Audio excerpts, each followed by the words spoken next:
morning and welcome. In fact, I should say welcome back. Today is the first of the continuation of our webinars, but redefined and rebranded to talk about more than the coronavirus, to talk about how the country rebuilds after the crisis. It's the CBI at 10. Welcome to it. I'm going to welcome Carolyn Fairbairn and Josh Hardy in a moment, but chiefly we wanted to welcome you, the people who've been part of these webinars these past months. My name's James Harding, I'm the editor of Tortoise, and as you'll know, we've been working with the CBI to understand how businesses are coping, how government helps businesses get through this, and sharing the ideas that are out there. On every one of the past 80 plus webinars that we've held, there have been, I think over the course of the past months, tens of thousands of people, of businesses that have joined us. We really want to say thank you, and the reason we're continuing into the autumn is it feels as though it's a critical time to share best practice, to raise concerns about what's not working in the economy so something can be done about it.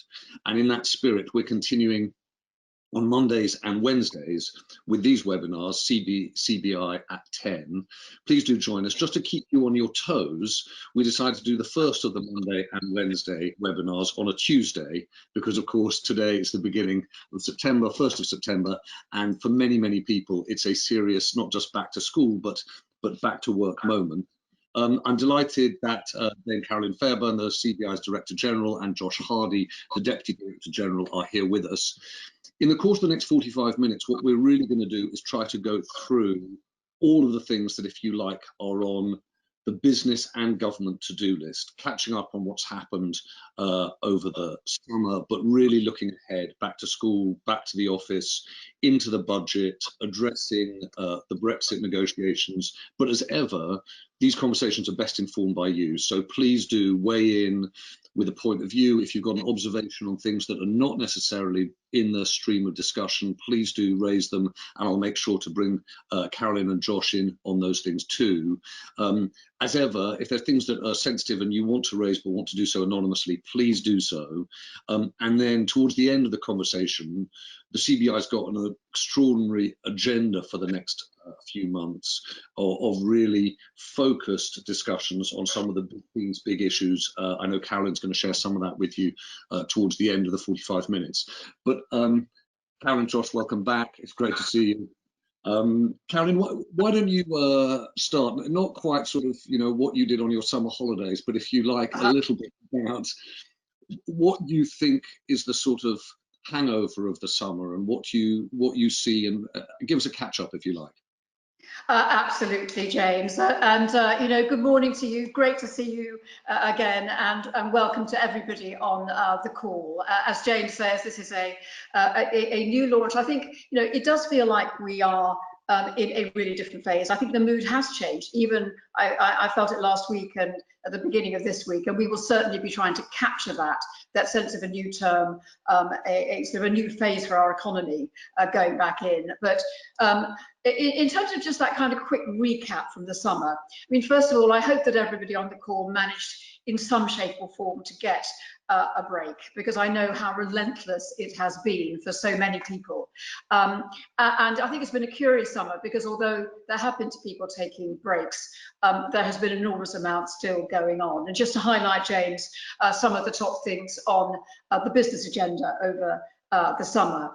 Clearly, we had the birth of the local lockdown, and there were several things, more of these, and I think we would like to have seen. And we were very involved as the CBI in trying to help the government to communicate better about them. And in the middle of the summer, we put out a 6-point plan. I think Josh might say a bit more about that, about how government could really, you know, local lockdowns are going to happen. How we get good at them, and actually it was extremely well received, and Dido Harding got in touch to say how valuable they found her input, and as we know, she's going to be an incredibly key figure now running this new expanded public health organisation, the National Institute for Health Protection. We also I think are getting increasingly keen on the idea of mass testing. You know, we talked about this before the summer. but Jeremy Hunt was on the radio again this morning. I had an exchange last week with Matt Hancock about the value of a major mass testing programme, and we think the government are absolutely there now, and that is going to be a really important way of building confidence. So that was something we did jointly with the Tony Blair Institute. Karen Villamoria, our president, led on that and really cut through. But James, I think we also are beginning to get a bit more of a sense of the shape of the economy and the scale of the challenge that we're facing. And before I sort of talk about some of the negative news, I would say that actually Rain Newton-Smith, our chief economist, has just come back this morning saying she's feeling more optimistic. And I think there are reasons to be feeling a little more optimistic. We have seen a real bounce back, for example, in retail sales, which are now higher than they were this time last year. And there is just a sense of things reopening. Some local towns are quite busy. I'll come on to cities in a moment because we are concerned about city centres.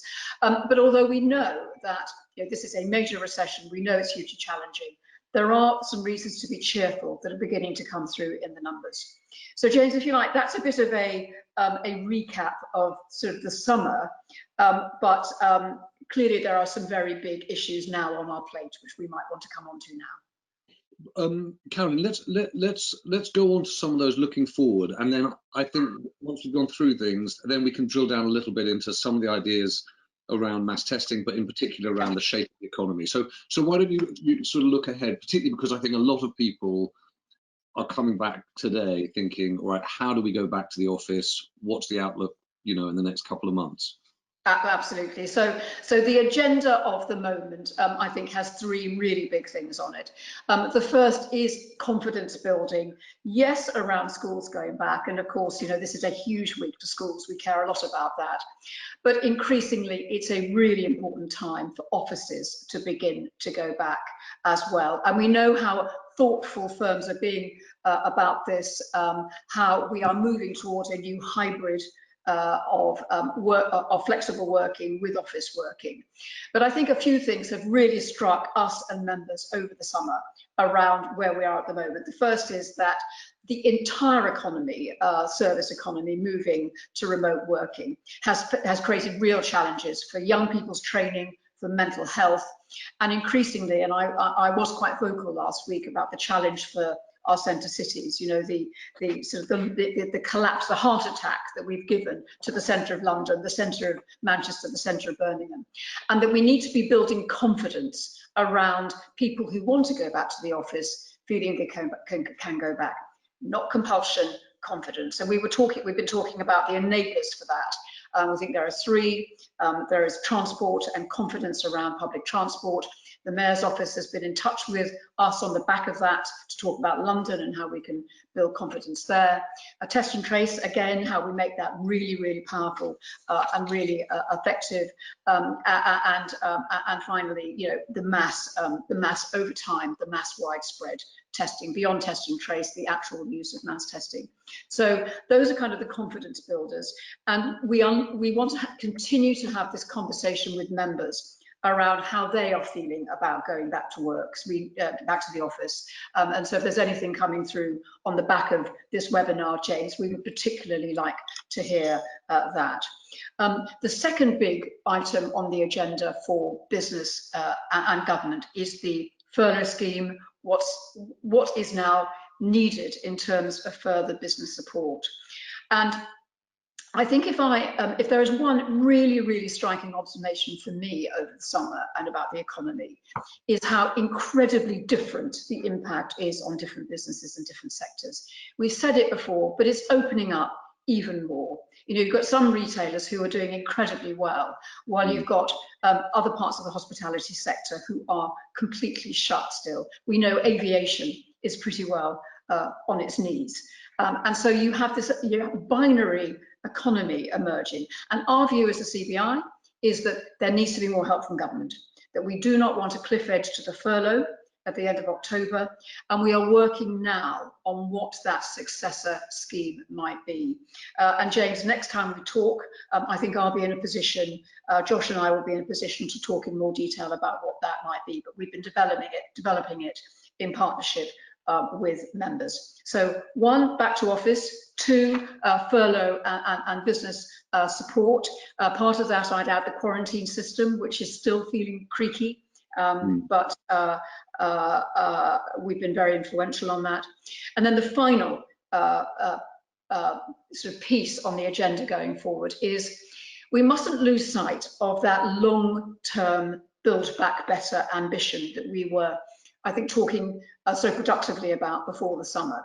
So as we head into the spending review and as we head into the Chancellor's budget, just how we ensure that green investment is prioritised, infrastructure investment absolutely vital, and the skills investment that we need. The final component of this, and I think it fits very much into this sort of longer term opportunity and challenge, is Brexit. We have had some sobering news coming out of Brussels. Not altogether surprising. I think when I sort of saw the exchanges there'd been between Frost and Barnier, I wasn't hugely surprised. The October Council is going to be the absolute crunch time for these negotiations. But I have to say, members are getting increasingly concerned around the no deal risk yet again. We have been very vocal, we will continue to be, but we are at the same time putting in place our transition help. We've got a lot of advice for members as well on our website about how to prepare. So I think that is the agenda, if you like, for the next few weeks for business. Carolyn, thank you for setting all those things out. And I'm going to come to Josh in a moment, particularly actually, Josh, if I might, on Brexit. But can I just take my lead from people on the call? The very first question, which I snapped up almost as soon as we started, was this: is there any mileage in extending furlough for supply chain sectors still not able to open up fully? And I appreciate what you're saying, that you're working through exactly what the best response is. But can you just help us a little bit? Yeah. One is on the international context of this. We've seen in other countries, Germany extending their Kurzarbeit scheme, but also just some of the issues that the Treasury is weighing on the question beyond October. We talked, a few weeks ago about how do you make intervention for the sectoral, and you mentioned aviation. And can you just give us some sense of what the difficulties are in making those interventions and some of the thinking that will be going on at number 11? Yeah, absolutely. So you're absolutely right. Other countries have extended their Kurzarbeit, their short hours working models. Germany has done so, Australia has done so, France has done so.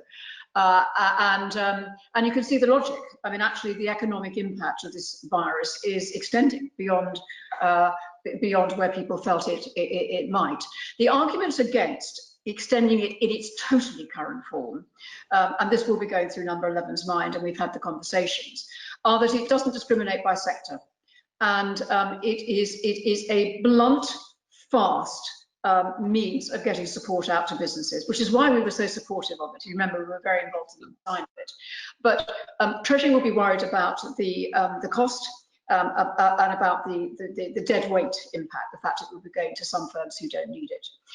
They are also, and I think this is a legitimate concern, worried about protecting jobs where people actually would be better off, those individuals themselves would be better off being retrained into other sectors. And by pickling the economy in aspic, you don't help those people to be retrained. So I think that there are very legitimate concerns that are being weighed up in the Treasury's mind. And what we are now trying to do is to kind of help them and recognise those issues, to come up with something that may have some characteristics of the furlough scheme, but be more targeted and something that could actually go to the sectors of the economy that really need it. Okay. Well, Josh, can I bring you in just to, I mean, you may want to just weigh in on some of the points that Carolyn made about sort of the recap over the summer. Yeah. But just picking up on the political theme, one is Brexit, and also can I tee you up? There are a number of questions about the reports over the weekend on the Chancellor's plans for changes on tax, corporation tax, capital gains tax. So would you take a run at those issues? Yeah, so if I start just on a couple of comments on what Carolyn said before tax and Brexit, and one is particularly on local lockdowns.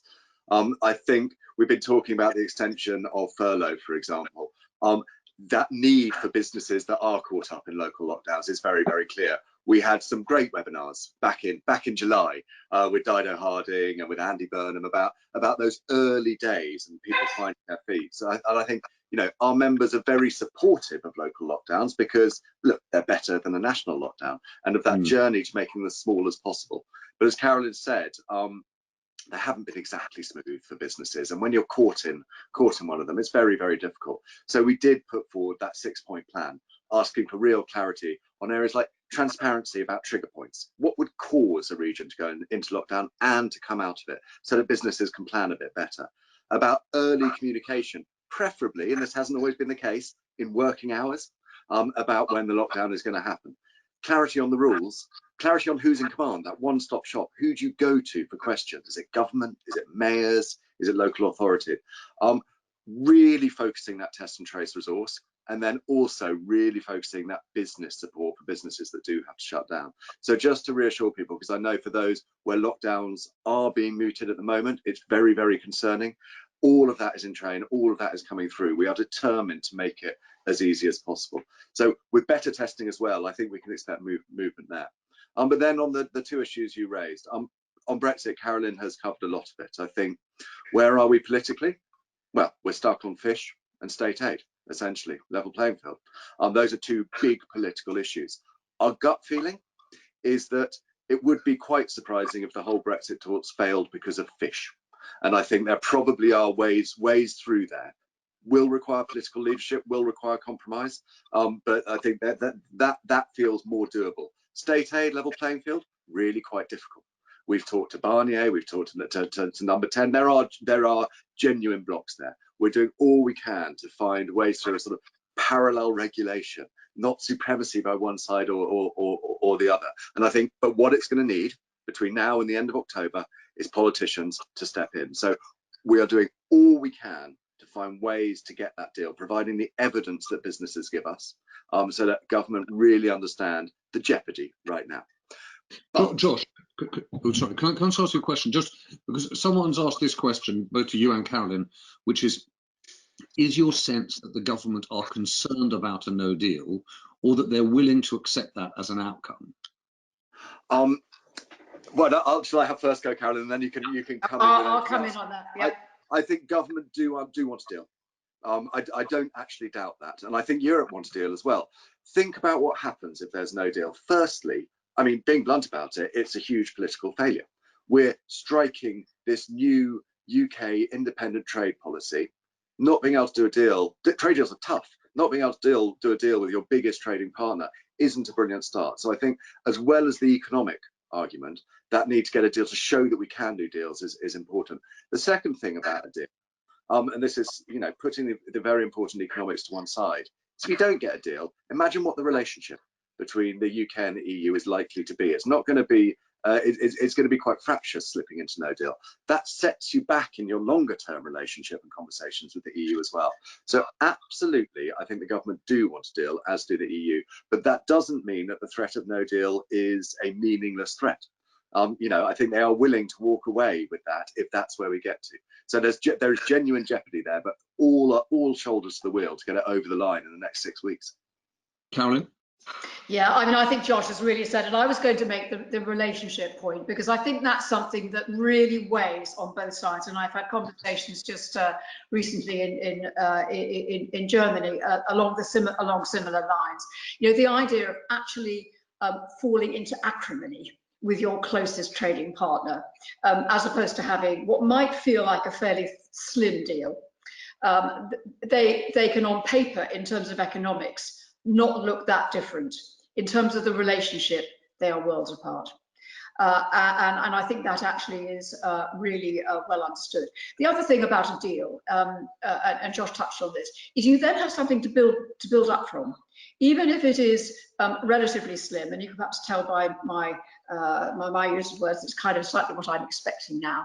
It's not going to be the all-singing comprehensive deal that we all wanted, but something that at least is a slim deal. You can then build on that. You can add new chapters. You can bring in parts that were missing. Without anything, frankly, it is chaotic. It is chaotic. Carolyn, what does a slim deal mean?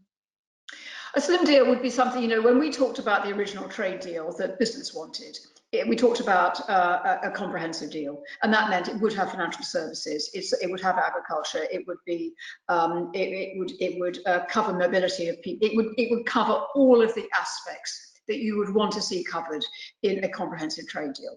I think a skinny deal is something which only covers some of those. So maybe it will be purely about quotas and tariffs, and a quota zero tariff. That would be, you know, the skinniest of deals, I think. But it is a framework from which you can build back. And I think critically, exactly on services, for example, it might go into recognition of qualifications. It might go into some of the reach, some of those other areas. Not comprehensive, but does provide that platform so that next year you can start building on that. And that is probably, in a sense, for services, its most valuable aspect. The one thing I'll add, because I shared on Brexit, is whilst we're doing everything we can to try and help get a deal on both sides with Europe as well, we've launched, as Karen said, our Brexit Transition Hub. So whether we get a deal or not, businesses need to prepare. That's very, very clear. So please do visit our hub, use the resources we've got, give us feedback to make sure as we develop it over the coming weeks, it really gives you as businesses as much information as you can get. And when we're out the other side, whatever the other side is, we'll also be feeding back that information on how difficult it is or easy it is to adapt to government so that they can continue to provide more guidance. Okay. And just to add on that, James, I'm going to be seeing Michael Gove privately later this month. And so if there are things coming on the back of this call that people want to feed in directly to Josh and to me for that. And you know, we are going to be working in partnership with the government in terms of creating that information hub for businesses. Karen, thanks. Josh, can I just take you back to the tax question? A number of people have asked it. Just if people were blissfully away over the long weekend or just catching up on their holiday, just to be clear, the government hasn't said anything about any changes on tax. There's just been a couple of days, probably 3 days now, of speculation about changes to corporation tax and capital gains tax. Do you want to just talk through what thinking is on this? Couple of starting points. One is every country will be having these thoughts at the moment. Debt for so many countries has increased. There is, of course, a question about how the government handle that debt, both short term and long term. That's natural. Second, as you say, is in our conversations with the Treasury, this certainly hasn't been top of the list. So it's speculative, but we're absolutely right now finding out more about how much substance there is there. What's our position? Our position is the government is going to have to decide how to handle debt. One thing you can be absolutely sure of is that it's going to be easier if you have a growing economy backed by investment. And with so much uncertainty over the next few months, the pandemic, of course, second lockdowns, look at France, but also Brexit that we just talked about. This is the time to be getting the economy back on its feet, get it growing, and then when things are more certain, the government can work out how best to handle the debt. So it'd be really interesting to hear from members about, for example, in particular, the impact of corporation tax hikes. But our starting position is not now. Okay, well, I mean, there are a fair few views. I'll come to you in 1 second. I just want to share a view from one member just on the call who asked the question, what's the CBI going to do to ensure that Rishi Sunak does not choke off the recovery with early and unwise tax rises on business and entrepreneurs? But then makes this point, which I think is really quite telling.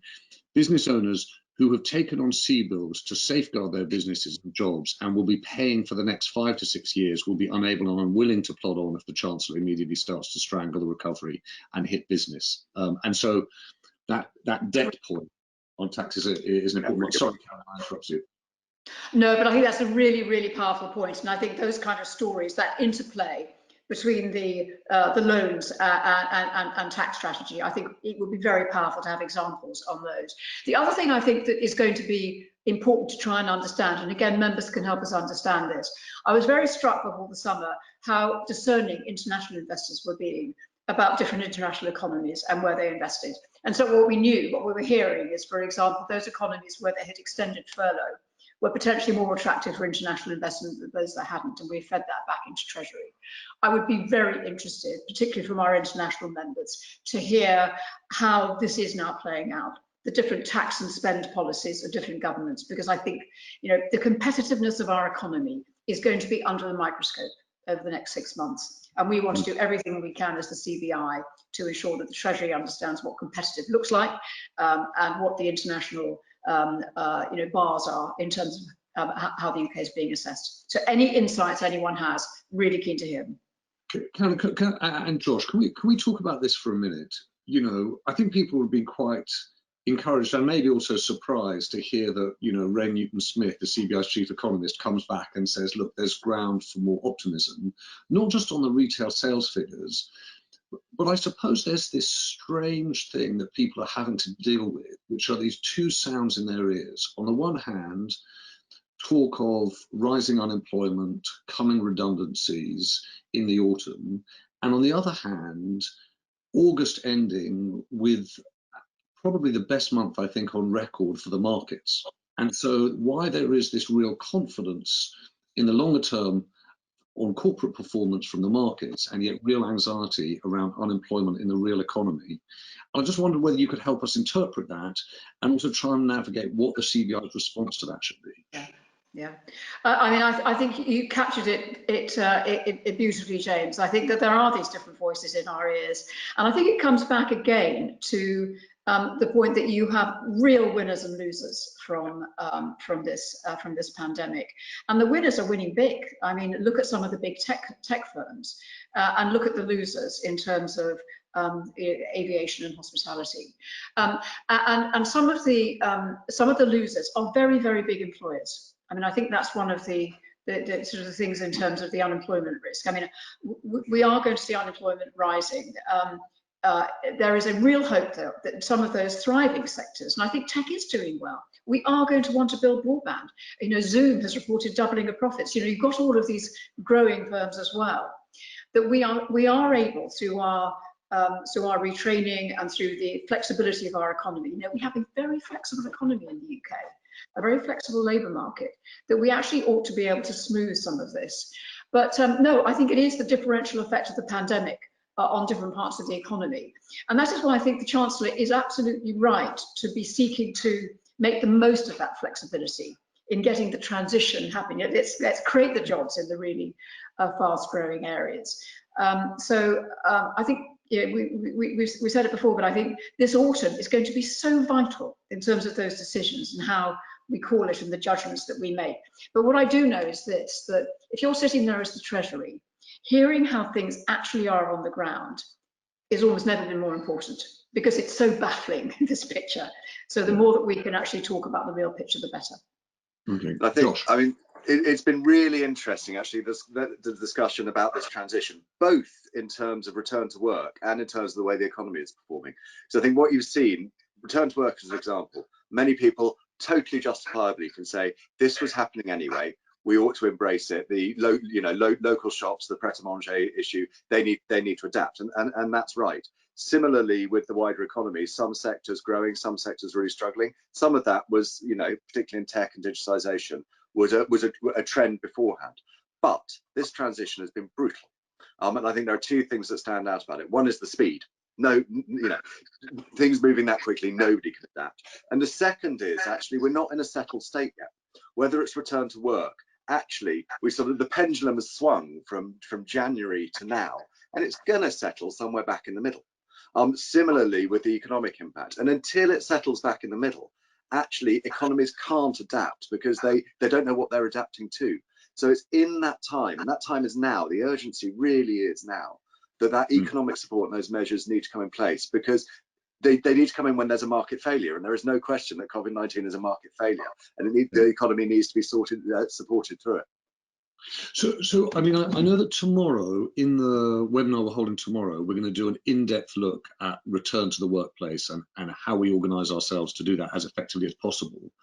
The one thing we haven't touched on, and I say this because I'd like to go back to the mass testing and test and trace question, but the one thing we haven't touched on so far this morning is the vaccine question, and whether or not you can give people any help in terms of making a judgment on what to expect. And I know neither of you are developing vaccines, but what I suppose I'm really asking is, people try in business to plan, and people are trying to ask themselves, okay, is there a reasonable expectation by Christmas, by spring, by the end of 2021? And I just wondered, in the conversations you're having with business and government, how you approach that question.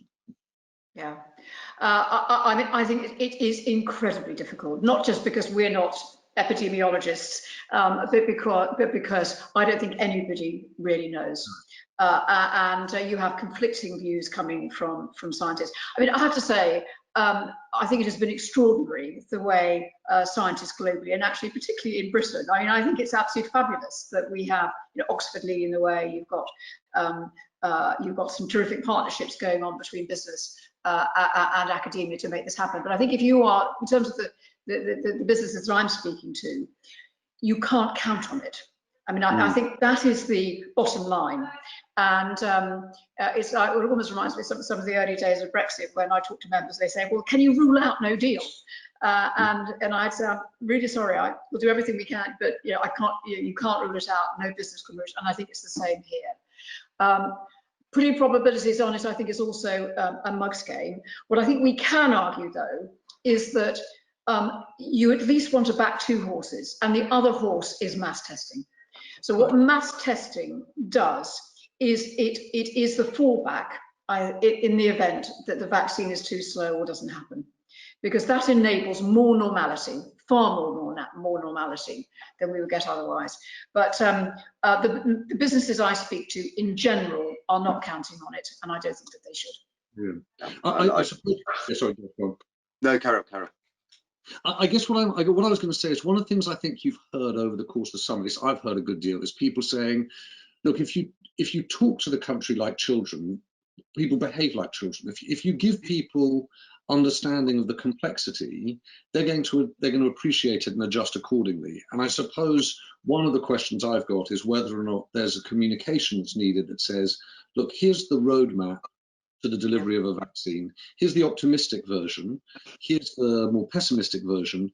Based on that, you can probably assume there's not going to be a mass rollout by Christmas, unlikely before Easter, possible in the second half of 2021. I don't know what those timetables would be. I just wonder whether or not you think that we need in this to change the way we communicate these things. I mean, Josh, do you want to come in?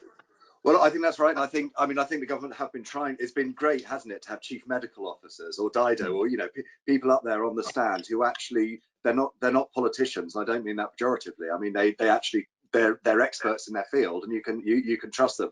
And I think the more of that we get, the better. I think, you know, when we talked about local lockdowns, that clarity on, okay, we can't tell you where a local lockdown is going to be, but these are the criteria we're going to use, so that you understand the journey. Quarantine, the same. And I think the same for testing and for vaccine. The more transparent we can be, people accept we're dealing with uncertainty and really tricky stuff. But the more open and transparent we can be, the more people will understand and be confident in the decisions that are being taken. Okay, Carolyn, can we just go back? I know that, you know, when this whole thing started, strangely, it was extremely frightening, frankly, but also invigorating. People suddenly reimagined the way in which the economy would work, the country would work. I'm really struck by the fact that when we meet today, we've got so much on the agenda: local lockdowns, mass testing, Brexit, tax, furlough, etc. And then we get to the last point, which is let's build back better. Practically speaking, how do you think you drive that agenda around green, around reskilling, around dealing with the geography of the country, when there is quite such a detailed agenda that sits above it? Yeah, it's something which I know every business is actually, and I know government is too. I had the conversation with the Chancellor and the Business Secretary about exactly that kind of short-term, long-term challenge. All I would say is that I think the opportunities that we've got, certainly at the government level over the autumn, are the comprehensive spending review and the budget, which strangely have always been separate things, but actually we think now you need to think far more holistically. And actually, one of the things that we are going to be talking to Treasury about is we are going to be advising against, that kind of siloing of different interventions, because at the moment you need to bring everything together. If you are going to be trying to build broadband, for example, because there's more home working and actually it's job creating and it's good for levelling up, then bring that all together in terms of tax and spend and a message about office and home working. Tie it all together. So I think the more that we can, not break them into different pieces. I mean, it's interesting just to see the debate at the moment about the taxation of, fuel taxation, which again is speculation in the papers today. But my question on that would be, how is that being considered in the context of the green revolution that we want to have in electric vehicles? And where is the rest of the strategy in terms of charging points, for example? So rather than just sort of bouncing into an independent conversation about fuel tax, bring it all together.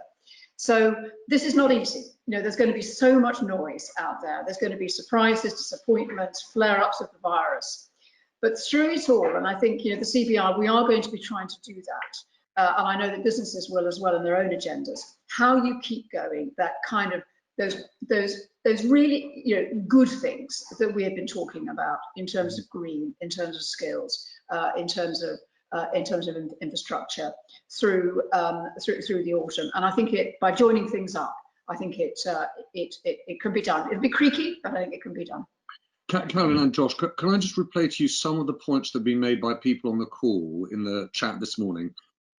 Just because I think they underline, if you like, the theme that runs through this morning's conversation, which is about thinking about things sectorally and about the winners and losers and differences. So, for example, I'm really struck by one person who wrote and said, there are real issues in the transport sector, especially with the coaching sector, i.e. a major loss in this sector already, and many do if this sector cannot start taking bookings with some confidence, right?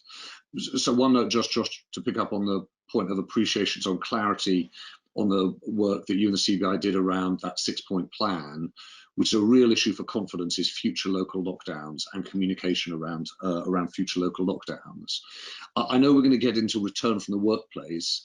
I think for both Karen and Josh, I think it's really interesting. We've kept on having these, and it's interesting. We've got one again this morning of someone just making the point that working from home in a host of ways is really working for them. My husband and I are both enjoying working from home. We're saving money on travel and getting more time as not spending 2 hours a day traveling. My stress level especially gone down, and I'm not so tired. I saw there was a report today, by the way, that says that working from home, people work actually longer hours. Longer, yeah.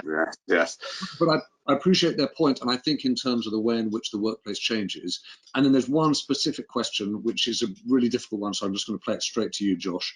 Is there going to be a US trade deal in 2021? So, right, well, I'll concentrate on the US trade deal. I mean, I think obviously it feels less likely than it did that there's going to be one in 2020. We've spoken to Liz Truss last week, speak to ministers there. It does feel like good progress is being made, whether that's on the small business charter, whether that's on other areas. So I think there is the potential for one in 2021. Clearly, there's a pretty big election in the meantime. And I'm not sure though that will massively change the dynamic, because I think this is a US-wide objective. So I think we're supportive and optimistic that there can be one. It will be easier if it can be done with clarity around our relationship with the EU. But I think that's something that we're going to be working on very, very closely. Okay.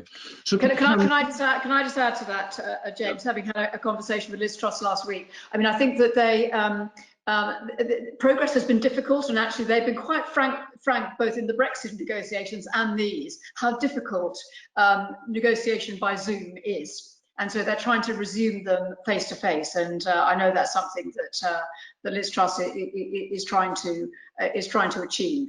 But the other thing that I think is welcome is that they're going to revive the Strategic Trade Advisory Group, that business group that involved business, unions, consumer groups. It kind of fell into sort of, it didn't meet during lockdown, but they've committed, so Liz Truss has committed to have it start up again.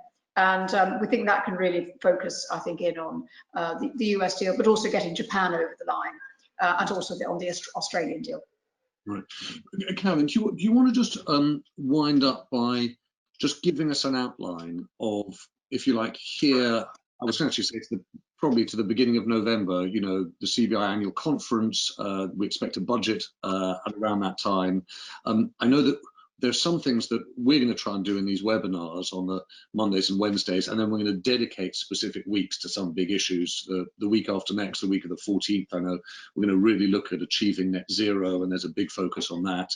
And then towards the end of the month, I think it's the 21st of September week and the 5th of October weeks, we'll be looking at party conferences and really looking at the specific agendas of the different parties. But from the CBI's point of view, September, October, as you say, in the context of this budget and comprehensive spending review, the Brexit negotiations, will you just sort of lay out for us what you think the agenda for the organisation is? Absolutely, absolutely. If I may, James, I'm just going to quickly address the point that came in from other people on the call about the value of working from home. Yes. Absolutely.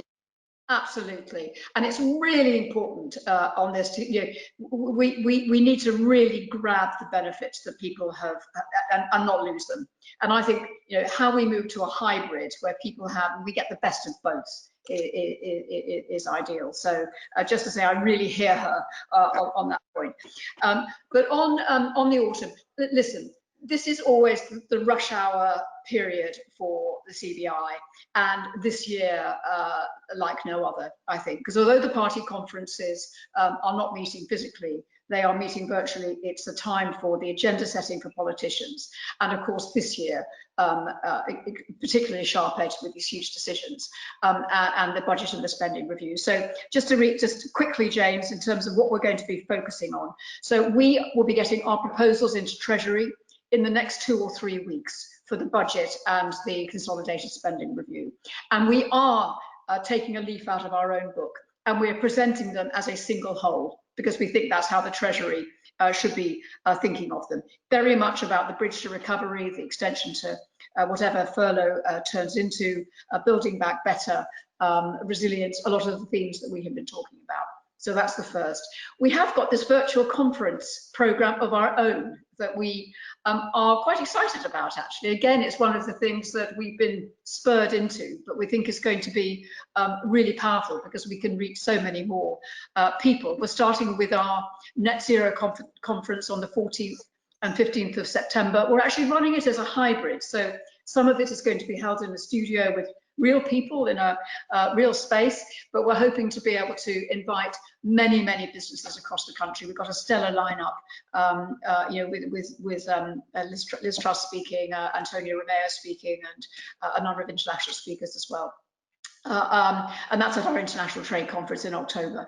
And then in November, we will have our annual conference, which is usually a one-day event in Docklands.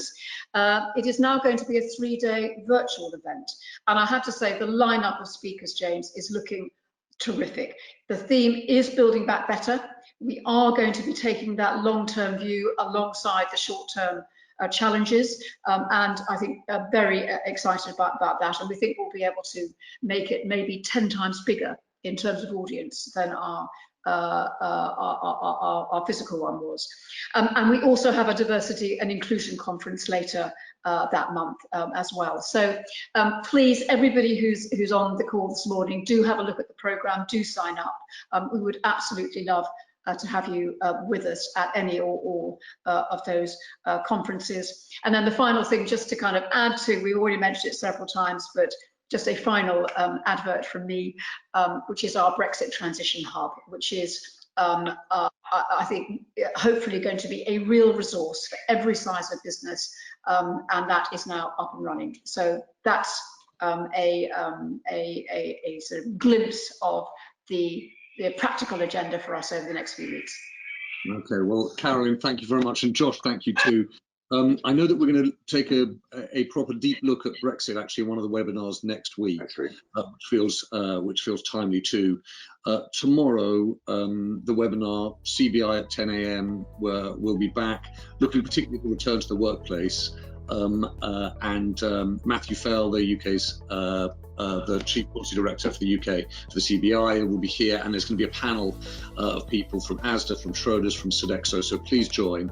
But for this morning, thank you everyone for your time, and a particular thank you to Carolyn and Josh. Have a very good day and a very good week, everyone. Thank you.